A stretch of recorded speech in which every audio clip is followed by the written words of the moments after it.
ನಮಸ್ಕಾರ. ಹೈಕೀಸಿ ಅರ್ಪಿಸುವ ಗುಡಿಯ ನೋಡಿರಣ್ಣ ಕಾರ್ಯಕ್ರಮಕ್ಕೆ ಸ್ವಾಗತ. ನಾನು ಪ್ರತಿಮಾ ಭಟ್.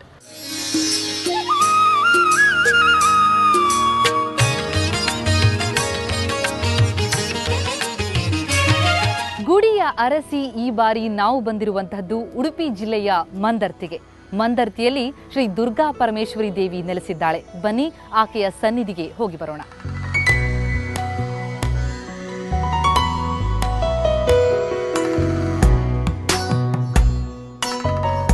ದುರ್ಗಾ ಪರಮೇಶ್ವರಿಯ ಸನ್ನಿಧಿಗೆ ನಾವು ಬಂದು ತಲುಪಿದ್ದಾಯಿತು. ಇಲ್ಲಿಗೆ ನೀವು ಬರಬೇಕಂತಂದ್ರೆ ಯಾವೆಲ್ಲ ರೀತಿಯ ಸಂಚಾರ ವ್ಯವಸ್ಥೆ ಇದೆ, ಬಸ್ಸಿಗೆ ಏನೆಲ್ಲ ವ್ಯವಸ್ಥೆಗಳಿವೆ, ಅದೆಲ್ಲದರ ಬಗ್ಗೆ ಮಾಹಿತಿಯನ್ನು ಖಂಡಿತವಾಗ್ಲೂ ಪಡೆದುಕೊಳ್ಳಬೇಕು. ಬನ್ನಿ ಮೊದಲಿಗೆ ಆ ಮಾಹಿತಿಯನ್ನು ಪಡೆದುಕೊಳ್ಳೋಣ.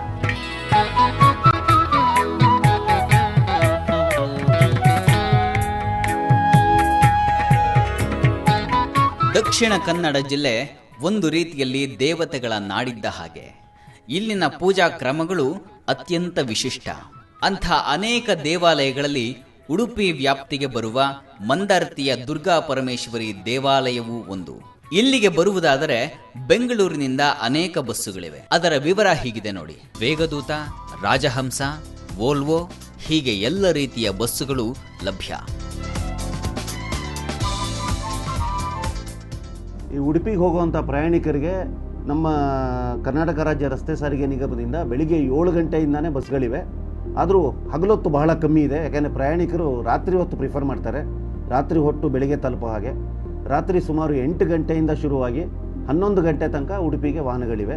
11 ಗಂಟೆಗೆ ಹೊರಟಿದ್ದು ಬೆಳಿಗ್ಗೆ ಸುಮಾರು 6 ಗಂಟೆ ಹೊತ್ತಿಗೆ ಉಡುಪಿಗೆ ರೀಚ್ ಆಗುತ್ತೆ. ಈ ಉಡುಪಿಗೆ ಹೋಗುವಂಥ ಪ್ರಯಾಣಿಕರಿಗೆ ಸ್ಟಾರ್ಟಿಂಗ್ ಪಾಯಿಂಟು ಕೆಂಪೇಗೌಡ ಬಸ್ ಸ್ಟೇಷನಿಂದನೇ ಹೊರಡುತ್ತೆ ಬಸ್ಗಳು. ಹಾಗೂ ಪಿಕಪ್ ಪಾಯಿಂಟು ನವರಂಗ್ ಟ್ಯಾಕೀಸ್ ಹತ್ರ ಒಂದು ಪಾಯಿಂಟ್ ಕೊಟ್ಟಿದ್ದೀವಿ, ಯಶವಂತಪುರ ಕೊಟ್ಟಿದ್ದೀವಿ, ಜಾಲಹಳ್ಳಿ ಕ್ರಾಸಲ್ಲೂ ಕೊಟ್ಟಿದ್ದೀವಿ. ಇನ್ನು ಬಸ್ಸುಗಳು ಹೊರಡುವಂಥ ಸಮಯ ಹಾಗೂ ದರಗಳು ಹೀಗಿವೆ. ರಾಜಹಂಸ ಹೊರಡುವ ಸಮಯ ಬೆಳಗ್ಗೆ 7:16 ಹಾಗೂ 8:15. ಇನ್ನು ರಾತ್ರಿ ವೇಳೆಯಲ್ಲಿ 7 ಗಂಟೆಗೆ, 7:50, 8 ಗಂಟೆಗೆ, 8:40, 9, 9:30, 9:45, 10 ಗಂಟೆಗೆ ಹಾಗೂ 11 ಗಂಟೆಗೆ. ಇದರ ದರ 533 ರೂಪಾಯಿಗಳಿಂದ 544 ರೂಪಾಯಿಗಳು. ಇನ್ನು ಐರಾವತ ಹೊರಡುವ ಸಮಯ ಬೆಳಗ್ಗೆ 8:30. ಇನ್ನು ರಾತ್ರಿ ವೇಳೆಯಲ್ಲಿ 9:30, 9:45, 9:50, 10:10 ಹಾಗೂ 10:45.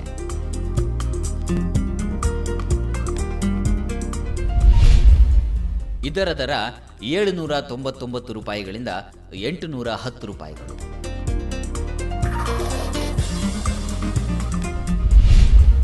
ಇನ್ನು ಎಸಿ ಸ್ಲೀಪರ್ ಬಸ್ಗಳು ಬೆಳಗ್ಗೆ ಹೊತ್ತು ಲಭ್ಯವಿಲ್ಲ.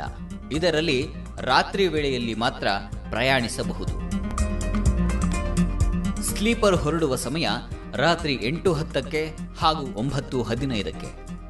ಇದರ ದರ 824ರಿಂದ 834 ರೂಪಾಯಿಗಳು.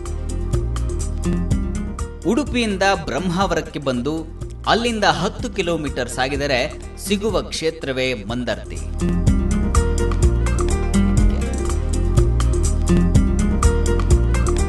ಶ್ರೀ ಕ್ಷೇತ್ರ ಮಂದರ್ತಿಗೆ ಬಂದಂತಹ ಭಕ್ತಾದಿಗಳಿಗೆ ಒಂದು ಪ್ರಶ್ನೆ ಕಾಡುತ್ತೆ, ಇಲ್ಲಿ ವಸತಿಗೆ ಏನಪ್ಪಾ ವ್ಯವಸ್ಥೆ ಇದೆ ಅಂತ ಹೇಳಿ. ಬನ್ನಿ ಹಾಗಿದ್ರೆ ಮೊದಲಿಗೆ ವಸತಿ ವ್ಯವಸ್ಥೆ ಹೇಗಿದೆ ಮತ್ತು ಎಲ್ಲಿದೆ ಅಂತ ಅನ್ನೋದ್ರ ಬಗ್ಗೆ ಒಂದಿಷ್ಟು ಮಾಹಿತಿನ ಪಡೆದುಕೊಳ್ಳೋಣ.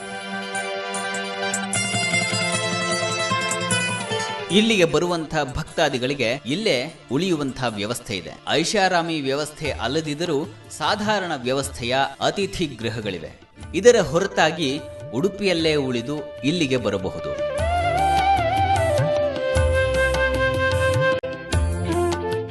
ಮಂದರ್ತಿಯ ದುರ್ಗಾ ಪರಮೇಶ್ವರಿ ದೇವಿಯ ದ್ವಾರಕ್ಕೆ ಬರ್ತಾ ಇದ್ದಂತೆ ಮೊದಲು ಆಕರ್ಷಿಸುವಂತದ್ದು ಈ ಸುಂದರವಾದಂತಹ 76 ಅಡಿಯ ಗುಡಿಗೋಪುರ. ಈ ಗುಡಿಗೋಪುರದ ಆಕರ್ಷಣೆಯನ್ನ ಕಣ್ತುಂಬಿಸಿಕೊಂಡು ಒಳಗೆ ಸಾಗಿದ್ರೆ ದುರ್ಗಾ ಪರಮೇಶ್ವರಿ ದೇವಿಯ ದರ್ಶನವಾಗುತ್ತೆ. ಬನ್ನಿ ದರ್ಶನ ಮಾಡೋಣ. ಮಂದರತಿ ಎಂಬ ನಾಗಕನ್ಯೆ ಬಂದು ನೆಲೆಸಿದ ಕ್ಷೇತ್ರವೇ ಈ ಮಂದಾರ್ತಿ. ಘಟ್ಟದ ಸಾಲಿನ ಹಸಿರು ಪರಿಸರದಲ್ಲಿ ತಾಯಿ ದುರ್ಗಾ ಪರಮೇಶ್ವರಿ ಬಂದು ನೆಲೆಸಿದ ಕಾರಣ ಈ ಸ್ಥಳ ಇಂದು ಪವಿತ್ರ ಕ್ಷೇತ್ರವೆನಿಸಿದೆ. ದುರ್ಗಾಂಬಿಕೆ ತಾಯಿ ಜಗದಂಬಿಕೆ. ಶಂಖಚೂಡನೆಂಬ ರಾಜನಿಗೆ ದೇವರತಿ, ನಾಗರತಿ, ಚಾರುರತಿ, ಮಂದರತಿ ಹಾಗೂ ನೀಲರತಿ ಎಂಬ 5 ಜನ ಪುತ್ರಿಯರಿದ್ದರು.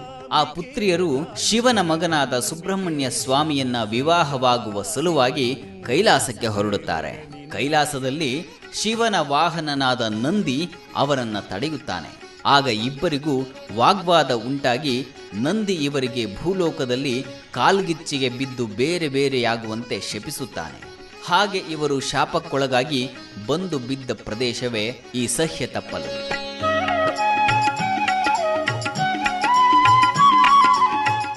ಈ ಶಾಪಗ್ರಸ್ತ ಹೆಣ್ಣು ಮಕ್ಕಳು ಭೂಮಿ ಮೇಲೆ ಬಂದ ಮೇಲೆ ಅವರು ಇದ್ದಂತಹ ಎಲ್ಲ ಸ್ಥಳಗಳು ಪ್ರಸಿದ್ಧವಾಗಿವೆ. ಅವುಗಳಲ್ಲಿ ಮಂದರತಿ ಕೂಡ ಒಂದು. ಮಂದರತಿಯ ಪ್ರಾಮುಖ್ಯತೆ ಬಗ್ಗೆ, ಇಲ್ಲಿನ ಮಹತ್ವದ ಬಗ್ಗೆ ತಿಳಿಸ್ಕೊಡ್ತೀನಿ. ಅದಕ್ಕೂ ಮುನ್ನ ಇಲ್ಲಿ ಕಲ್ಯಾಣಿ ಇದೆಯಂತೆ, ಬನ್ನಿ ಮೊದಲಿಗೆ ಕಲ್ಯಾಣಿಗೆ ಹೋಗಿ ಬರೋಣ.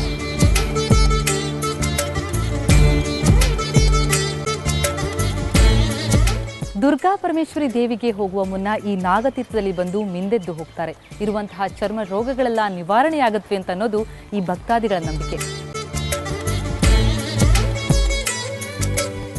ಈ ಕಲ್ಯಾಣಿಯ ಪಕ್ಕದಲ್ಲೇ ನಾಗರಾಜ ನೆಲೆಸಿದ್ದಾನೆ. ಇಲ್ಲಿ ಪ್ರತಿನಿತ್ಯವೂ ಪೂಜೆ ಸಲ್ಲುತ್ತದೆ. ನಾಗರೂಪ ಧರಿಸಿ ಬಂದ ಮಂಗಳಾಂಗನೆ, ನಾದ ಪ್ರಿಯನೆ ವೇದಮಯನೆ ನಿನಗೆ ವಂದನೆ.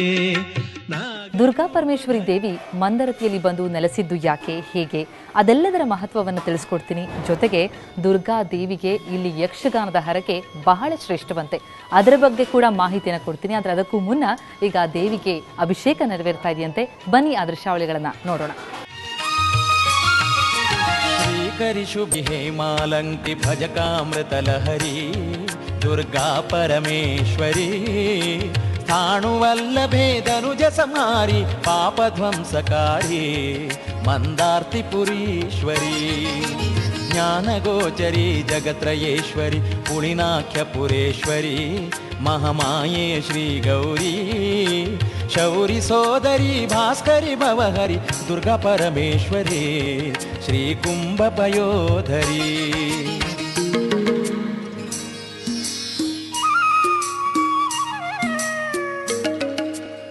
ಇಲ್ಲಿಗೆ ಪ್ರತಿನಿತ್ಯವೂ ತಾಯಿಯ ದರ್ಶನಕ್ಕೆ ಭಕ್ತರ ದಂಡೇ ಬರುತ್ತದೆ. ಇಲ್ಲಿ ನೆಲೆ ನಿಂತ ತಾಯಿ ಭಕ್ತರ ಅಭೀಷ್ಟಗಳನ್ನು ಪೂರೈಸುತ್ತಿದ್ದಾಳೆ. ನಿತ್ಯದಿ ತವ ಪದ ಚಿತ್ತದಿ ನೆನೆಯುವ ಭಕ್ತರ ಸಲಹಮ್ಮ, ನೀ ಚಿತ್ತದಿ ನೆಲೆಸಮ್ಮ. ಭಕ್ಷ್ಯ ಭೋಜ್ಯಗಳ ನೈವೇದ್ಯವಿರಿಸಿ ಬೇಡುವೆವು ಅಮ್ಮ, ದುರ್ಗಾಂಬಿಕೆ ಜಗದಮ್ಮ. ಶ್ರೀಕರಿ ಶುಭಕರಿ ಹೇಮಾಲಂಕರಿ ಭಜಕಾಮೃತ ಲಹರಿ ದುರ್ಗಾ. ಭಕ್ತರ ಉದ್ಧಾರಕ್ಕಾಗಿಯೇ ಇಲ್ಲಿ ತಾಯಿ ದುರ್ಗಾ ಪರಮೇಶ್ವರಿಯ ಸ್ವರೂಪದಲ್ಲಿ ನೆಲೆ ನಿಂತಿದ್ದಾಳೆ. ಸಹ್ಯಾದ್ರಿ ಪರ್ವತದಲ್ಲಿ ವ್ಯಾಘ್ರಪಾದನೆಂಬ ಮುನಿ ತಪಸ್ಸನ್ನಾಚರಿಸ್ತಾ ಇದ್ದಾನೆ. ಆವಾಗ ಕಿರಾತಕನ ಮಗಳಾದ ಮಾಲಿನಿ ಅಂತೇಳೋದು ತಾಮಸ ರೂಪೆಯವಳು, ಅವಳನ್ನು ವಿವಾಹ ಆದ. ಅವರಿಗೆ ಈ ನಾಗಕನ್ಯಕ ಶಾಪದಿಂದಾಗಿ ಮಹಿಷಾಸುರನು ಅವರ ನಂದಿಯು ಅವರ ಮಗನಾಗಿ ಮಹಿಷಾಸುರ ರೂಪದಲ್ಲಿ ರಾಕ್ಷಸ ರೂಪದಲ್ಲಿ ಜನಿಸ್ತಾನಂತೆ. ಆ ರಾಕ್ಷಸನ ಉಪಟಳ ತುಂಬ ಪ್ರಭಾವದಿಂದಾಗಿ ಈ ಸಹ್ಯಾದ್ರಿ ಪರ್ವತದಲ್ಲಿ ಎಲ್ಲ ಋಷಿಮುನಿಗಳು ಕೂಡ ದೇವಿಯನ್ನು ಪ್ರಾರ್ಥನೆ ಮಾಡ್ತಾರಂತೆ. ಆವಾಗ ಈ ಆ ಮಹಿಷಾಸುರನು ಒಮ್ಮೆ ಈ ದೇವವರ್ಮ ರಾಜನ ಹೆಂಡತಿಯಾದ ಜಲದಾಕ್ಷಿಯನ್ನು ಮೋಹಿಸುತ್ತಾನೆ. ಆ ಜಲದಾಕ್ಷಿಯನ್ನು ಬಲಾತ್ಕರಿಸಿ ಮುಂದಾದಾಗ ಅವಳು ಹೆದರಿ ಅರಮನೆಗೆ ಓಡಿ ಹೋಗ್ತಾಳೆ. ಅಲ್ಲಿ ಆನಂತರ ದೇವವರ್ಮ ಮತ್ತು ಜಲದಾಕ್ಷಿ ಇಬ್ಬರೂ ಕೂಡ ಈ ಮಂದರತಿ ಕ್ಷೇತ್ರದಲ್ಲಿ ಬಂದು ಇಲ್ಲಿ ತಪಸ್ಸನ್ನು ಆಚರಿಸ್ತಾ ಇರುವಂಥ ಸುದೇವ ಎಂಬ ಮುನಿಯ ಆಶ್ರಮಕ್ಕೆ ಅವರಲ್ಲಿ ಶರಣಾಗತನಾಗ್ತಾರೆ. ಆವಾಗ ಸುದೇವ ಮುನಿ ಈ ರಾಜನ ರಕ್ಷಿಸೋಕ್ಕೋಸ್ಕರ ದೇವಿಯನ್ನು ಸ್ತುತಿಸ್ತಾರಂತೆ. ಆಗ ದೇವಿಯು ಇದೇ ಹಿಂದೆ ಇಲ್ಲಿ ನಾಗಕನ್ನಿಕೆಯಾದ ಮಂದರತಿ ಇಲ್ಲಿ ಹುತ್ತದಲ್ಲಿ ಅಂತರ್ಧಾನವಾಗಿದ್ದಾಳೆ. ಅವಳನ್ನು ಸ್ತುತಿಸಿದ ಆವಾಗ ಅವಳು ಪ್ರತ್ಯಕ್ಷವಾಗಿ ಅಷ್ಟಭುಜಾಗ್ರತೆಯಾದ ದುರ್ಗಾಮಾತೆ ರೂಪವನ್ನು ತಾಳಿ ಆ ಮಹಿಷಾಸುರನನ್ನು ಸಂಹಾರ ಮಾಡ್ತಾಳೆ.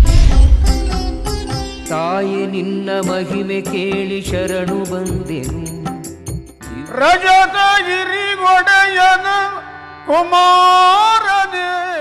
ತುಂಬ ಮೇನ್ ಅಂದರೆ ಹರಿವಾಣ ನೈವೇದ್ಯ ಇಲ್ಲಿ ಬಂದರೆ ಎಲ್ಲರೂ ಹೇಳ್ಕೊತಾರೆ. ದೇವಿಗೆ ತುಂಬ ಇಷ್ಟವಾಗಿರೋದು ಪೂಜೆ ಅದು.